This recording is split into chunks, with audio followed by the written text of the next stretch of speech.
આ ધંધો કેટલા સમયથી કરો છો? પરથી જવાબ આપ. ધંધો અમારા બા દાદા છે. 2 નંબર. ઓમાંથી તમને રોજની કેટલી આવક મળે છે? અમારી રોજની આવક અમારી માપે પણ ઓની વર્ષે મળે એટલે 20-25 હજાર રૂપિયા. 3 નંબર. તમારા બનાવેલા વાસણો કોણ કોણ લેવા આવે છે? અમારા બનેલા વાસણ દર ગુસ્સી લેવામાં આવે છે. કયા કયા ગામના લોકો લેવા આવ્યા? ખુદ ગામના એટલે બહાર વેચો છો? બહાર બધું મારે બહાર જાય છે. કોઈ સુરત જાય, સુરત જાય છે. કોઈ MP જાય, કોઈ બિહાર, મધ્યપ્રદેશ, બધે ટોટલમાં જાય. 4 નંબર. તમે માટીમાંથી શું શું બનાવો છો? માટીમાંથી માટલું, તવી, કોડિયા, રંપાતર, રોકણી, પૈસા નાખવાના ગલ્લા, દરેક આઈટમ બને માટીમાંથી. તમે માટી ક્યાંથી લાવો છો? માટી આપણા ગામના તળાવમાંથી લાવીએ છીએ. આ સિવાય બીજા કયા કામ કરો છો? આ છે ને, આ માટીનું કામ જ, બીજું કઈ નહીં? બીજું કંઈ નહીં. તમે માટલાને રંગ કઈ રીતે કરો છો? માટલાનો રંગ નાની બેન કલર કરાગે આવું કરો બધું કરવાનું છે જોવાનું છે આ તે બનાવના ભાઈ બહુ આવવાનું કોઈ આવું કર પેલા વિડિયો ઉતરે બરાબર. ચલો આગળ. કલર કઈ રીતના કરો કહો તમે? હાડી કે કલર જે કહેતા હોય કરો. ચાલો પડે બિલકુલ આપણે ચાલો.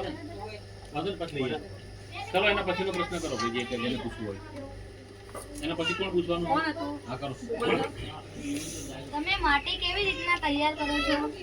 શું નાખવું? માટી અંદર માટી આવે, બેન માટી આવે, એક ચીકણી આવે, બેડ આવે અને બીજી વેર આવે. બેન માટી આવે. વાસણ બનાવતા સમયે શું કરો? તમારું લેવાનું ઇન્ટરવ્યુ. વાસણ ભાગી જાય તો ને તો એને પાણી ફેરી પેલું થઈ જાય. જે પ્રશ્ન પૂછે બાબુબેન પૂછે ભણેલા ગણેલા છે ને એમને બધી ખબર પડે પણ તોય ભાષામાં ફેર પડે ને. પ્રવૃત્તિ બોલો. વાસણો પકવવા છે ને બધું વાપરો છો? બળતણ શેનું વાપરો? લાકડું વાપરો. લાકડું. શેનું લાકડું? કયા ઝાડનું લાકડું વધારે? આપણે અડકાવો છે, નીચે બાળ છે, લીમડો છે. બરાબર. ચાલો બીજા આવે. ચાકડા પર કેવી રીતે આકાર આપો છો? ચાકડા પર એના ઉપર વિડિયો ઉતારવાનો એ આ રીતે આકાર આવે છે. પછી તો તમને કહી તેનો પેડલ નથી, એને સીધો કરવાનો આકારમાં. ઉતરે પાછળ વાળા ધ્યાન જ નહીં. ચાલો ફેનિશા તે બીજા કોઈ બાકી રહ્યા આવે? હા બોલો. કોઈ બાકી છે પૂછવાનું? માટલું પાકું છે કે કાચું છે કેવી રીતે ચકાસે?